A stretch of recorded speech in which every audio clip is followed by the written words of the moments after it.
May 1950. A peat bog in central Denmark. Two brothers are cutting through wet layers of earth for fuel when their tools hit something unusual.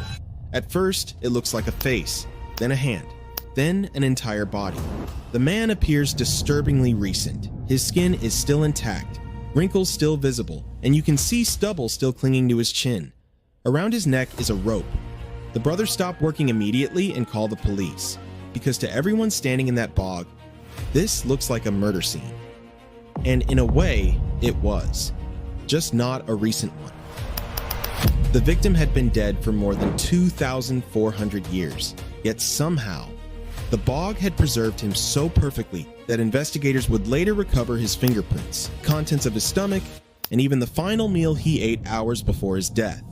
What happened to him wasn't random violence. It appears to have been deliberate, ceremonial, possibly sacred.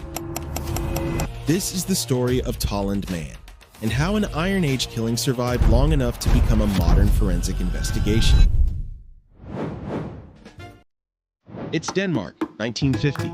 The country was still recovering from the economic strain left behind by World War II. In many rural regions, peat cutting remained an important source of fuel and heating. For thousands of years, dead moss and vegetation had compressed into dense layers of partially decayed organic material that could be cut into blocks, dried, and burned. But bogs had another property people didn't fully understand at the time. They preserved things perfectly. On May 6th, two brothers, Viggo and Emil Højgaard, were working in the Bjelskofdal Bog near the village of Tollund. Then they uncovered a face staring back at them from the soil. The body was curled in a fetal position, eyes closed, mouth relaxed, as if the man had died only days earlier. Police arrived expecting to investigate a homicide. Instead, archaeologists began arriving too, because almost immediately, something felt wrong. The clothing wasn't modern, the rope around the neck wasn't modern, and the body itself had been buried beneath deep layers of ancient peat. The corpse was carefully removed along with the surrounding soil to prevent damage. And when researchers began examining the body, the mystery only deepened. Normally, human bodies decompose rapidly. Bacteria break down tissue, oxygen accelerates decay, moisture destroys skin and organs. But peat bogs operate differently. And to understand Tollund Man, you first have to understand the bog itself. Northern European bogs are cold, acidic, and almost completely deprived of oxygen. The sphagnum moss covering the bog releases chemicals that effectively shut down bacterial activity. Over time, the water becomes chemically hostile to decomposition. Bones often weaken and dissolve, but skin, soft tissue, hair, and internal organs can survive for thousands of years. The bog doesn't preserve a body like ice. It preserves it chemically, almost like natural tanning leather. And Tollund Man became one of the best preserved bog bodies ever discovered. Researchers could still see the lines on his forehead, pores in his skin, and the expression on his face. One newspaper described him as looking peacefully asleep, which made the reality even more unsettling. Because this man had not died peacefully. Someone had killed him. There was a rope around his neck. It was a braided leather noose. The rope was still tightened beneath his chin, and unlike a modern hanging, there was no evidence of a broken neck. Instead, researchers concluded he had likely been strangled slowly, possibly while conscious. His tongue was swollen slightly from pressure, but there were no defensive wounds, no signs of struggle, no major trauma elsewhere on the body. And perhaps most strangely, he appeared carefully arranged after death. His eyes and mouth had been gently closed. His body placed deliberately in the bog, not discarded, positioned. That detail became extremely important, because during the Iron Age, bodies were usually cremated. Tollund Man had not been cremated. Instead, someone had lowered him directly into the bog with unusual care. And across northern Europe, archaeologists had already begun discovering similar bodies in bogs. Men with slit throats, women with ropes around their necks, victims stabbed, drowned, or beaten. Many appeared ritualistic, not accidental, not hidden. Offered. Long before modern Denmark existed, Northern Europe was filled with tribal Iron Age societies. These communities depended heavily on agriculture, weather, livestock, and seasonal survival, and bogs occupied a strange position in their world. They were boundaries, neither fully land nor fully water.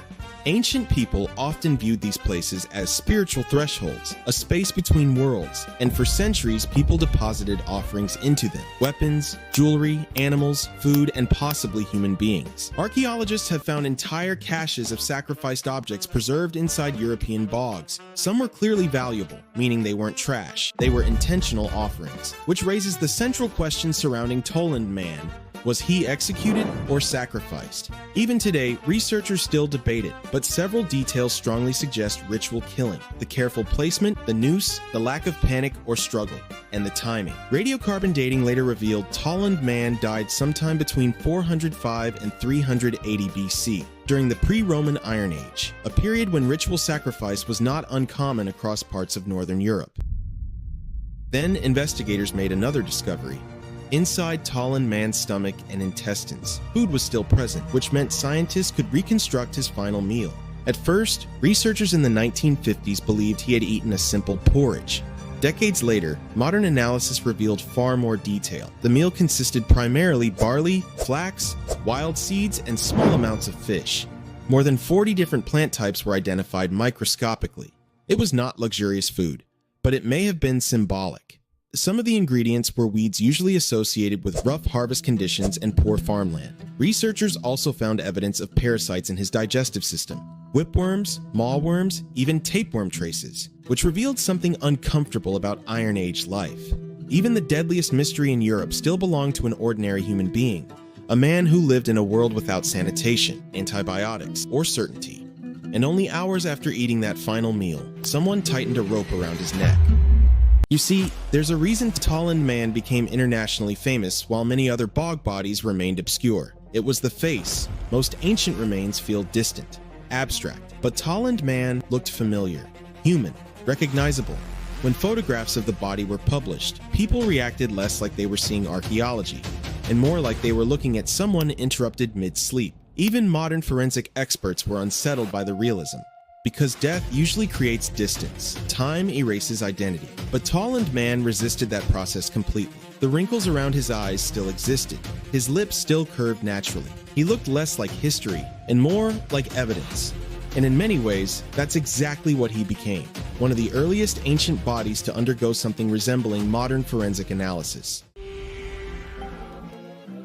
Today, Tollund Man is displayed at Museum Silkeborg in Denmark. Or more precisely, part of him is. Early preservation attempts in the 1950s were imperfect. Most of the original body deteriorated over time, but the head survived, still wearing the same calm expression that shocked workers in the bog decades earlier. Visitors stand inches away from someone who died more than 2,400 years ago.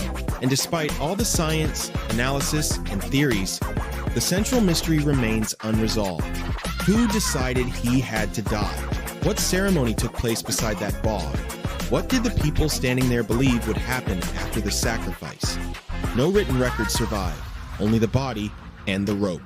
Tollund Man began as a murder investigation, and in some sense, it still is. A killing frozen in peat long enough for an entirely different civilization to discover it. What survived wasn't just a body. It was evidence. Evidence that ancient people were not distant caricatures living in myth. They feared famine, believed in forces beyond their control, created rituals, made sacrifices, and somewhere in Iron Age Denmark, on a cold day more than 2,400 years ago, one man became part of that belief system forever. Then the bog closed over him, and kept the secret until 1950.